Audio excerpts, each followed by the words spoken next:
नमस्कार, NB news देख रहे हैं आप। मैं हूं आपके साथ ऋतुश्री पथरिया। उत्तराखंड में आप सभी का स्वागत है। नजर डालेंगे उत्तराखंड की बड़ी खबरों पर।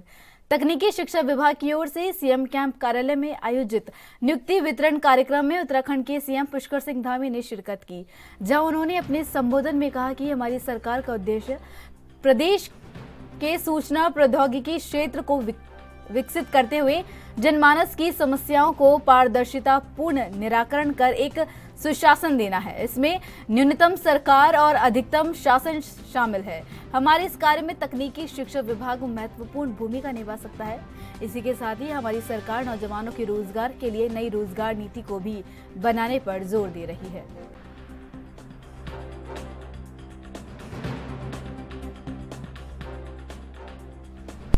जनमानस की समस्याओं को पारदर्शितापूर्ण निराकरण कर गुड गवर्नेंस देना है, जिसमें मिनिमम गवर्नमेंट और मैक्सिमम गवर्नेंस शामिल है। हमारे इस कार्य में हमारा जो तकनीकी शिक्षा विभाग है, तकनीकी शिक्षा विभाग महत्वपूर्ण भूमिका निभा सकता है जिस काम को हम करना चाहते हैं।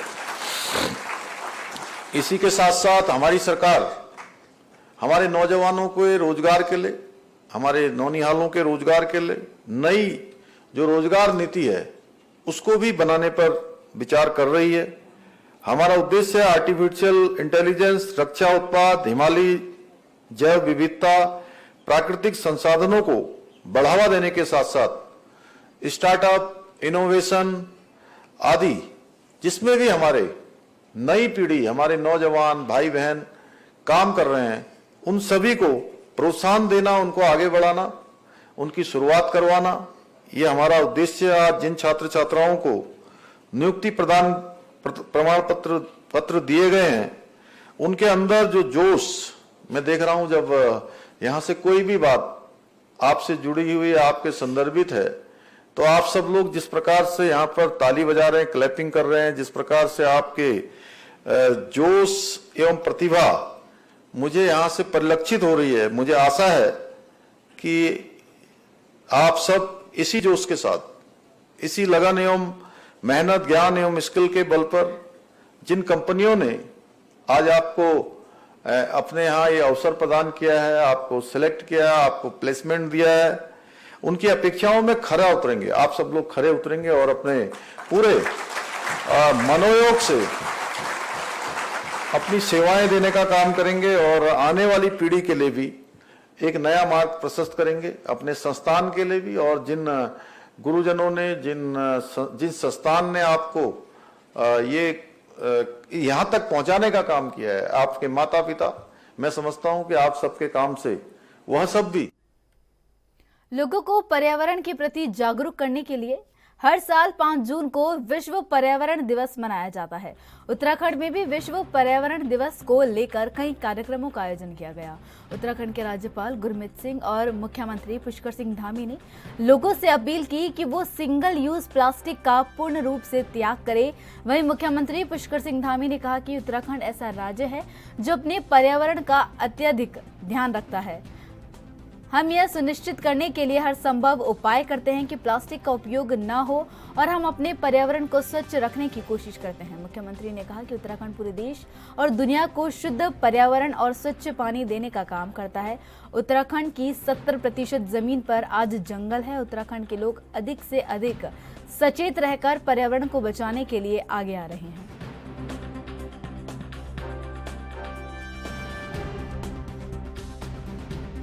उत्तराखंड पर्यावरण की दृष्टि से पूरे देश को, समूचे विश्व को शुद्ध हवा, शुद्ध पानी, शुद्ध पर्यावरण देने का काम करता है। इसलिए हमारे यहाँ पर आज 71% भूभाग पर पूरा फॉरेस्ट है, नदियों से आच्छादित है, वनों से आच्छादित है और पर्वतों से आच्छादित हमारा राज्य। यहाँ पर जो सभी को हवा पानी देने का काम करता है, शुद्ध ऑक्सीजन देने का काम करता है। यहाँ अधिक से अधिक हम लोग पर्यावरण के प्रति सचेत रहकर पर्यावरण को बचाने के लिए जो भी अपने स्तर से हो सकता है, सिंगल यूज प्लास्टिक को पूरी तरह से चलन में न लाकर और अधिक से अधिक वृक्षारोपण करके, और जो हमारे जल स्रोत और बहुत सारे ऐसे स्रोत जो प्राकृतिक रूप से वर्षों सदियों से चले आ रहे हैं, वो सूखने की कगार पे हैं, सूख चुके हैं, उन सभी का पुनर्जीवन हो। इस दिवस पर हम संकल्प लें कि हम पर्यावरण को सुरक्षित रखने के लिए, संरक्षित रखने के लिए, उसके संवर्धन के लिए अपनी तरफ से जो भी। उत्तराखंड में इन्वेस्टर समिट नवंबर और दिसंबर में प्रस्तावित है। इसे लेकर सरकार अपनी तैयारियों में लगी हुई है। वहीं दूसरी ओर इन्वेस्टर मीट को लेकर कांग्रेस प्रदेश अध्यक्ष करण महरा ने सवाल उठाए हैं। प्रदेश अध्यक्ष का कहना है कि इन्वेस्टर मीट को लेकर 100 करोड़ रुपए का MOU सरकार ने साइन कर लिया है, लेकिन प्रगति रिपोर्ट अभी तक शून्य बनी हुई है। उन्होंने कहा कि मुख्यमंत्री अब इन्वेस्टर मीट को लेकर सिंगापुर में रोड शो करने वाले हैं। ऐसा न हो कि इन्वेस्टर मीट सिर्फ सैर सपाटे तक ही सीमित रह जाए। उन्होंने सरकार पर तंज कसते हुए कहा कि उत्तराखंड में अराजकता का माहौल बढ़ता जा रहा है। ऐसा नहीं लगता कि कोई भी इन्वेस्टर उत्तराखंड में अपना निवेश करेगा।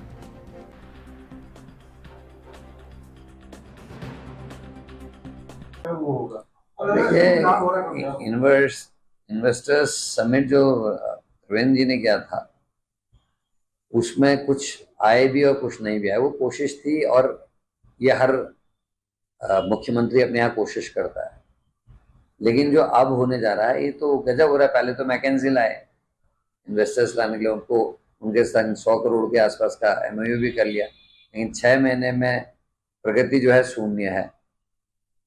और मैकेंजी ऐसी है जिसपे ED का छापा पड़ गया कंपनी में और 2 स्टेट्स में वो ब्लैकलिस्टेड भी है। और अब मुख्यमंत्री जी सिंगापुर इत्यादि में रोड शो करने वाले हैं। मुझे लगता है सैर सपाटे तक ये सीमित ना रहे और वाकई में सच में अगर कोई इन्वेस्टमेंट आती है और यहाँ काम करने का माहौल हो तो निश्चित ही सब आएंगे। जिस तरीके का माहौल, अराजक माहौल प्रदेश में बन रहा है। उत्तराखंड सरकार की ओर से अवैध अतिक्रमण को लेकर लगातार कार्रवाई की जा रही है। बता दें, उत्तराखंड की धामी सरकार की ओर से प्रदेश में अवैध रूप से हुए अतिक्रमण को लेकर लगातार अभियान चलाया जा रहा है। दूसरी ओर दूसरे चरण में नदियों और अतिक्रमण से दूर करने की लिए भी कार्रवाई शुरू कर दी गई है। हालांकि मुख्यमंत्री पुष्कर सिंह धामी ने अधिकारियों को निर्देशित किया है कि अतिक्रमण अभियान चलाने के साथ ही किसी भी निर्दोष पर किसी भी प्रकार की कार्रवाई न की जाए। दूसरी ओर अतिक्रमण के मामले को लेकर कांग्रेस ने सरकार पर सवाल उठाने शुरू कर दिए हैं।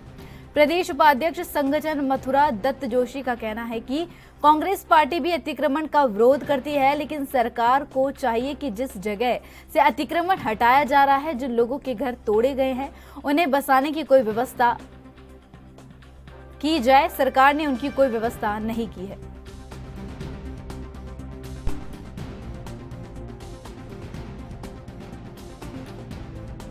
अतिक्रमण हटाने के खिलाफ नहीं है, हम भी चाहते हैं अतिक्रमण हटना चाहिए, लेकिन पहले सरकार उन अधिकारियों पर कार्रवाई करे जिनके कार्यकाल में अतिक्रमण हुआ है। दूसरा, जो अतिक्रमणकारी हैं उनका रिहेबिलिटेशन का क्या होगा, उनके पुनर्वास के लिए सरकार ने कुछ सोचा है? अगर कहीं अतिक्रमण हुआ है तो उनको कहाँ बिठाया जाएगा, पहले सरकार ये भी तो तय करे। ये नादिरशाही फरमान से लोकतंत्र में काम नहीं चलता है। लोकतंत्र में लोकतांत्रिक व्यवस्था के तहत तरीके से व्यवस्थाएं होती हैं। सरकार पहले सुनिश्चित कर ले कि जिनको हटाने जा रही है उनको कहाँ पर बसाएगी, या उनको सड़क पर तो नहीं पटका जा सकता है। लोक कल्याणकारी सरकार की पहली पहचान है कि वो अपनी जनता का ध्यान रखें, लोकतंत्र की रक्षा करें, ये उनका दायित्व बनता है। किसी के घर उजाड़ कर उनका भला नहीं होगा, किसी को बेरोजगार करके सरकार वाहवाही नहीं लूट सकती है। पहले सरकार तय कर ले कि इसको कहाँ बसाना है, उसके बाद अतिक्रमण हटाए। हमने कभी अतिक्रमण के खिलाफ कोई बात नहीं कही है। सरकार अल्मोड़ा जिले के विकास खंड सल्ट में महाराष्ट्र के पूर्व राज्यपाल भगत सिंह कोश्यारी को क्षेत्र जनप्रतिनिधि अतिक्रमण को लेकर ज्ञापन सौंपा। क्षेत्र के जनप्रतिनिधि का कहना है कि उत्तराखंड सरकार की ओर से लगातार पर्वतीय क्षेत्रों में अतिक्रमण के नाम पर अनावश्यक रूप से लोगों के आवास और रोजगार को खत्म किया जा रहा है। उन्होंने कहा कि सल्ट क्षेत्र में लोगों ने बड़ी मुश्किलों से सड़क के किनारे छोटी छोटी जमीन खरीदकर या पुश्तैनी जमीन पर अपनी रोजी रोटी और रहन सहन की व्यवस्था की है। पर्वतीय क्षेत्रों में, शहरी क्षेत्रों में पीडब्ल्यूडी सड़कों के अलग अलग मानक तय किए गए हैं। क्षेत्र के जनप्रतिनिधि ने महाराष्ट्र के पूर्व राज्यपाल भगत सिंह कोश्यारी से पीडब्ल्यूडी सड़कों के मानकों में स्थिरता लाने की मांग की है। इस मौके पर कांग्रेस दिग्गज नेता घनानंद शर्मा, पूर्व जिला पंचायत सदस्य नारायण सिंह रावत आदि ग्रामीण मौजूद रहे।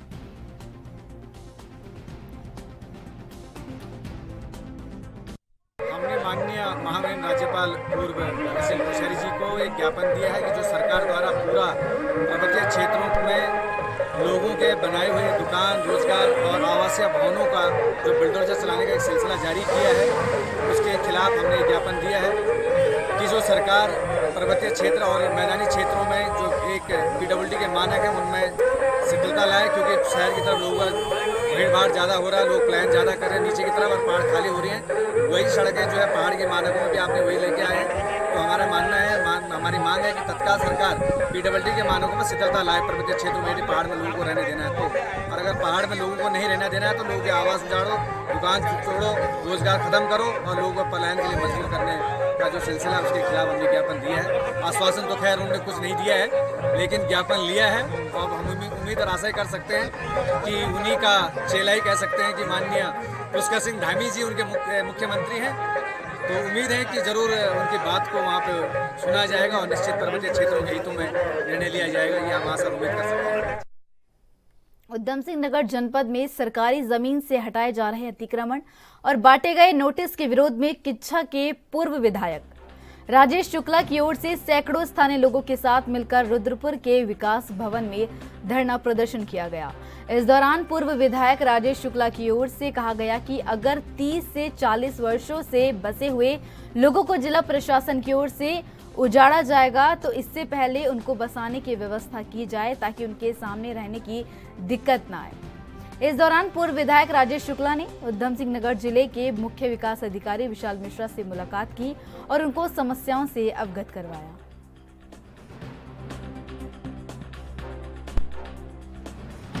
मेरा ये स्पष्ट कहना है कि प्रदेश की सरकार ने, हमारे माननीय मुख्यमंत्री जी ने, पुष्कर सिंह धामी जी ने बाकायदा एक स्पष्ट निर्देश दिया पूरे प्रदेश को कि जो लोग राज्य के आबादी के संतुलन को बिगाड़ रहे हैं, जो यहाँ पर डेमोग्राफिकल चेंज कर रहे हैं, जो किसी मज़ार या किसी धार्मिक स्थल को बनाकर उसी आड़ में यहाँ आकर के कभी ज़मीनें कब्जा कर रहे हैं, ऐसे लोगों का अतिक्रमण हटाया जाए। लेकिन कुछ अधिकारी कर्मचारियों की गलती से या उनकी बदनीयती से इसमें ऐसे 30-40 साल आबादी से पुराने जो लोग बसे थे उनको उजाड़ने का काम शुरू हो गया। इस पर मुख्यमंत्री ने फिर दोबारा स्पष्ट किया, उन्होंने बयान दिया कि हमारी मंशा जो खत्ते हैं, जो आबादियां हैं, जो गोठ हैं, जहाँ 40 साल से 30 साल से लोग रह रहे हैं, उन्हें उजाड़ना नहीं है। उसके बावजूद भी मैं देखा 15 में नोटिस दे दिए गए और जगहों पर नोटिस दे दिए गए। नगला में लोगों को परेशान करना शुरू कर दिया। मेरे विधानसभा क्षेत्र के कौन सी कॉलोनी है वो, रेलवे के पास बेदी मोहल्ले में करना शुरू कर दिया, उलभट्टे पे करना शुरू कर दिया। तो फिर उसका आक्रोश को व्यक्त करने के लिए हम आज यहाँ आए थे और सारे अधिकारियों को हमने यहाँ बुलाया। डीएम आए, क्योंकि आज कार्यवाहक डीएम सीडीओ हैं तो उनकी ओर से वो आए और अधिकारियों के साथ बैठ कर आज स्पष्ट तय हो गया कि अकारण सरकार को बदनाम करने की नीयत से जो कर्मचारी काम कर रहे हैं उनको वॉच किया जाए, पुलिस की भूमिका देखी जाए, PWD के लोगों की भूमिका देखी जाए कि क्यों इस तरीके से सरकार की मंशा के विरुद्ध जाकर लोगों को परेशान किया जा रहा है। ऐसा हम होने नहीं देंगे और डीएम ने भी आज भरोसा दिलाया है कि इस तरह की ये जो भी अतिक्रमण की ड्राइव चल रही है पूरे जनपद में, उसके संदर्भ में बैठक आयोजित की गई थी। आज किच्छा से कई लोग आए थे और माननीय पूर्व विधायक महोदय भी आए हुए थे। तो इसमें एक ही बात हमको कहना है कि जो भी अतिक्रमण की कार्रवाई है वो नियमानुसार होगी। जिस भी संबंधित विभाग की है उसकी जिम्मेदारी है, वो बताएंगे कि कितना सही है, कहाँ तक उनकी जद है। उसमें यदि किसी तरीके का कन्फ्यूजन है तो कंसर्न SDM हमारे वो कोऑर्डिनेट करेंगे, वो देखेंगे अगर किसी की आपत्ति है कि कितने फिट हटना है, कितने फिट नहीं हटना है, और जो भी होगा वह नियमानुसार होगा। किसी के साथ भी गलत नहीं किया जाएगा। प्रशासन पूरी तरीके से नियमों को ही। उत्तराखंड सरकार में मंत्री रेखा आर्य अल्मोड़ा दौरे पर हैं। यहां उन्होंने वहां जनसंपर्क अभियान में भागीदारी की।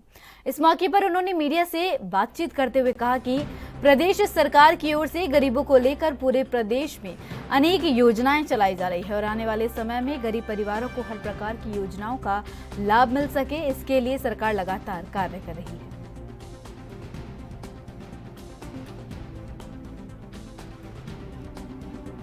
देखिए, प्रदेश में सरकार के लगातार ये कोशिश है कि गरीबों के कल्याण के दिशा में हर प्रकार की योजना को धरातल पर उतारना। यदि मैं बात करती हूँ हमारे विभाग की, खाद्य विभाग की, तो आज बहुत ही महत्वपूर्ण योजना जो कि NFSA के अंतर्गत, जिसमें हम गरीब कल्याण अन्न योजना की बात करते हैं, जो कि कोविड पीरियड से लेकर लगातार जिसकी समयावधि करते हुए मुफ्त में राशन, गेहूं और चावल जो कि दिया जा रहा था, उसको अब परिवर्तित करते हुए अब हमारे NFSA के जो हमारे कार्ड धारक हैं, जिसमें हमारे अंत्योदय परिवार हैं अथवा हमारे प्राथमिक परिवार है, उनको पुनः जो है मुफ्त में गेहूं और चावल जो है वो दिया जा रहा है और 1 किलो चीनी भी उनको प्राप्त हो रही है। साथ ही सरकार ने यह संकल्प लिया है कि हमारे ऐसे गरीब परिवारों के लिए आने वाले समय में उनको चीनी भी और आने वाले समय में उनको नमक भी, यह भी बहुत ही सस्ते दरों पर लगभग 50% की सब्सिडी मार्केट रेट के अनुसार उनको हम लोग देंगे। तो ये पूरी कोशिश है कि गरीब परिवार के साथ में उसकी घर की मुखिया एक महिला होती है, उसकी घरेलू अर्थव्यवस्था में सरकार जो भी सहभागिता निभा सकती होगी वो निभाएगी और जिसकी शुरुआत जो कि बहुत जल्द कैबिनेट में आने वाली है, जिसकी शुरुआत हम लोग मैं समझती हूँ कि आपके इस जुलाई। लव जिहाद को लेकर उत्तराखंड की महिला और बाल विकास मंत्री रेखा आर्य के बयान के बाद कांग्रेस ने इस पर टिप्पणी की है। कांग्रेस के प्रदेश अध्यक्ष करण मेहरा ने रेखा आर्य को ऐसे बयान देते समय मंत्री पद की शपथ और संविधान की याद दिलाई है। बता दें कि पहाड़ में बढ़ रहे लव जिहाद की घटना को देखते हुए यमुना घाटी के व्यापारियों ने बाजार बंद किया, जिस पर महिला और बाल विकास मंत्री रेखा आर्य ने कहा कि इन मामलों को देखते हुए हमें सतर्क रहना चाहिए।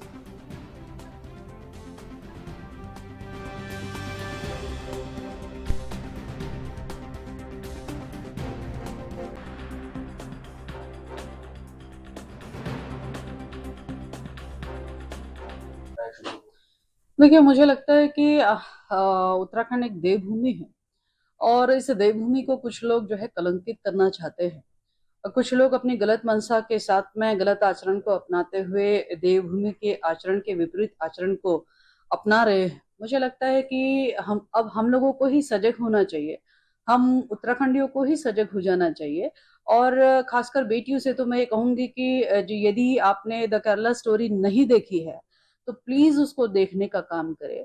द केरला स्टोरी में वो सब घटनाएं हैं, वो हिंदू लड़कियां हैं जिनको किस प्रकार से भ्रमित करके, माइंड वॉश करके, किस प्रकार से उनको कौन सी दिशा की ओर डाइवर्ट किया जाता है, यह सब हम लोग देख रहे हैं। तो इसलिए मेरा आग्रह रहेगा बालिकाओं से, महिलाओं से कि हम सब लोग जो है अलर्ट रहें। आज का समाज जो है वो बड़ा ही शातिराना ढंग से हमारी बेटियों को या महिलाओं को जो कि बहुत मासूम मन की होती हैं और जो कि भोले मन की होती हैं, उनको भटकाने की कोशिश करते हैं। सोशल मीडिया के माध्यम से की गई मित्रता पे भी हमें सजग रहना चाहिए और बेहतरीन तो मैं यही कहूंगी कि जो हमारी सांस्कृतिक परंपराएं हैं, जो हमारे संस्कार हैं, उस पर मुझे लगता है कि हम लोग बहुत गंभीरता से हम लोग कैबिनेट मंत्री हैं और संभवतः वो संविधान उन्होंने पढ़ा होगा, भारत का कॉन्स्टिट्यूशन, नियम कानून भी पढ़े होंगे, तो उनको एक मंत्री के रूप में जो उन्होंने शपथ ली है उसको याद रखना चाहिए और तभी कुछ इस तरीके की टिप्पणी करनी चाहिए। महाजनसंपर्क अभियान को लेकर भारतीय जनता पार्टी ने अल्मोड़ा में प्रेस वार्ता की।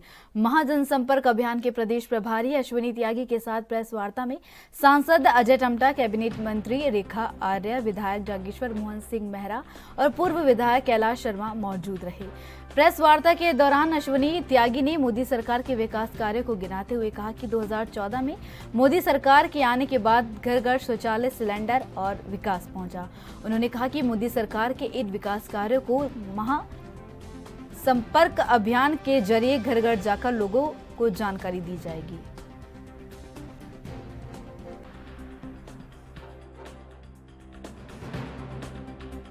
भारतीय जनता पार्टी ने तय किया है कि मोदी जी के नेतृत्व वाली चलने वाली सरकार के 9 वर्ष पूरे होने के उपलक्ष्य में एक बड़े स्तर पर 30 मई से लेकर के 30 जून तक समाज के विभिन्न वर्गों के बीच में जाना, उनसे संवाद स्थापित करना और भारत सरकार ने जो जन कल्याण के काम किए हैं उनके बारे में उनका फीडबैक लेना, उनके अनुभव साझा करना और उनसे आशीर्वाद प्राप्त करना कि माननीय मोदी जी ऐसे ही सशक्त और मजबूती के साथ में जनता की सेवा कर पाएं, इस आशीर्वाद मांगने के लिए जनसंपर्क अभियान में भारतीय जनता पार्टी कार्यकर्ता जाएंगे। वास्तव में जिस प्रकार से 9 वर्षों का कालखंड है, मेरे भी राजनीतिक जीवन के अंदर लगभग 30-32 साल का जिला पंचायत से यहाँ तक का रहने का अवसर मिला है।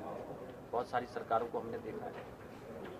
नरेंद्र भाई मोदी जी ने जिस आइडियोलॉजी को लेकर के भारतीय जनसंघ से लेकर के हम आज तक काम कर रहे हैं, गांव से लेकर के आम गरीब अंतिम व्यक्ति तक के विकास की सोच, 70 सालों में जिनके शौचालय नहीं थे उनको शौचालय देने का काम, जिनको बिजली नहीं थी उनको बिजली देने का काम, जिनको पानी देने का काम, कोई भी जो मूलभूत सुविधाएं हैं, चाहे उसकी हेल्थ के इशू है, तो वारे सारे चीज़ों को करने का काम अगर किसी ने गरीब की जो बार बार जो नारा देते थे, गरीब की पूरी समस्याओं का समाधान अगर किसी ने किया है तो नरेंद्र भाई मोदी जी ने किया। यहाँ तक कि उसके खाद्यान्न की चिंता भी नरेंद्र भाई मोदी, उसके स्वास्थ्य की चिंता भी की है। ऐसा मुझे लगता है कि जहाँ ये सब काम तो हुए हैं, वहीं मेरे अंतिम गांव के क्षेत्र के लोग सोचते थे कि हमारे पास सड़क कभी आएगी। तो लिपू लेक से लेकर कैलाश मानसरोवर के बॉर्डर तक का एक एक गांव तक की रोडों को देने का काम, एक एक तोक तक के रोडों को देने का काम, और अच्छी रोडें देकर के all weather road, medical college जैसी सुविधाएं आज हमारी अल्मोड़ा में और पिथौरागढ़ में हो रहे हैं। मैं समझता हूँ कि ऐतिहासिक काम केंद्र के 9 साल बहुत ही बेमिसाल रहे। निश्चित रूप से ये 9 साल पूर्णतः गरीबों को समर्पित रहे, किसानों को समर्पित रहे, सैनिकों को समर्पित रहे, हर एक उस व्यक्ति को समर्पित रहे हैं जो कि बिल्कुल पंक्ति के अंतिम छोर में बैठा हुआ था। उस तक जो है विकास का प्रकाश वहाँ तक पहुँचा है मोदी जी के नेतृत्व में। आज एक महिला अपने आप को हर प्रकार से सुरक्षित महसूस करती है, चाहे उसका शौचालय का विषय हो, स्वच्छता का विषय हो, आवास का विषय हो, बिजली का विषय हो, गैस का विषय हो। ये सारे विषय ऐसे हैं जो मूलभूत आवश्यकताओं में किसी भी व्यक्ति की या किसी भी महिला की या किसी भी ग्रामीण की, किसी भी गरीब की आवश्यकता होती है, उसे पूर्ति करने का काम जो है प्रधानमंत्री जी के नेतृत्व में मोदी सरकार ने करने का काम किया है। तो मैं मानती हूँ कि यह 9 साल। देहरादून में स्मार्ट सिटी के अंतर्गत हो रहे कार्य आम जन के लिए परेशानी का सबब बने हुए हैं। वहीं शहर की सड़कों में बेहिसाब गड्ढे और सिविल लाइन के लिए खुर्दी हुई सड़कों की वजह से आम जन आक्रोशित भी नजर आ रहा है। उधर स्मार्ट सिटी के कार्यों को जल्द से जल्द पूरा करने की मांग के साथ कांग्रेस के महानगर अध्यक्ष जसविंदर सिंह गोगी और कांग्रेस कमेटी के कार्यकर्ताओं ने देहरादून जिलाधिकारी के कार्यालय पहुंचकर सरकार के खिलाफ जमकर नारेबाजी की और अपनी मांगों को लेकर एक ज्ञापन कार्यालय में सौंपा। दरअसल कांग्रेस की मांग है कि स्मार्ट सिटी के कार्य को जल्द से जल्द पूरा किया जाए।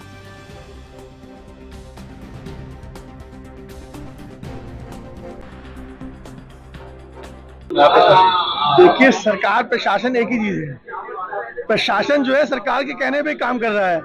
अब इन्होंने गड्ढा ऐप बनाया जो आप सबको जिसकी जानकारी भी होगी। अब इस समय गड्ढा ऐप मात्र एक छलावा बन के रह गया है। आप चकरोता रोड देखिए, जैसे इंदिरा नगर देखिए, सड़क पे इतने गड्ढे हो गए हैं। मैं तो कहता हूँ गड्ढे बढ़ने से अच्छे जब एक सड़क पे 10 मीटर की सड़क पे 10 गड्ढे हो गए तो युद्ध स्तर पे सड़कें बनानी चाहिए, गड्ढे बढ़ने काम नहीं करना चाहिए। अगर एक इस छोटे से टुकड़े में एक पैच आ गया है तो उस पैच को रिपेयर किया जाना चाहिए। अगर इस छोटे से टुकड़े में 10 पैच आ जाएंगे तो आप पैच नहीं रिपेयर करोगे, आप उस चीज को बदलोगे। तो कहने का मतलब ये है कि जहाँ बहुत सारे खड्डे हो रखे हैं वहाँ सड़कें बनानी चाहिए और युद्ध स्तर पे सड़कें बनानी चाहिए। अन्यथा आने वाले मानसून सीजन में इतनी दिक्कत आएगी।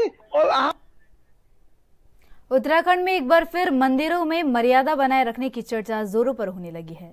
इस मर्यादा को बनाए रखने के लिए हरिद्वार में महानिर्वाणी अखाड़े के सचिव महंत रविंद्र पुरी ने कहा कि 80% बदन ढका हुआ होने पर ही मंदिरों में दर्शन करने की अनुमति दी जाएगी। इस बयान के बाद प्रदेश में सियासत भी तेज हो गई है। महंत रविंद्र पुरी के इस बयान के बाद सियासत भले ही तेज हो गई है, लेकिन सियासी दलों के प्रतिनिधि जरूर इस बात का समर्थन करते हुए नजर आ रहे हैं कि कम से कम सनातन धर्म में जो मर्यादा अपनाने की बात कही जाती है उसका जो उल्लंघन हो रहा था उसका पालन होना जरूरी था। यही बात महंत जी भी कह रहे हैं।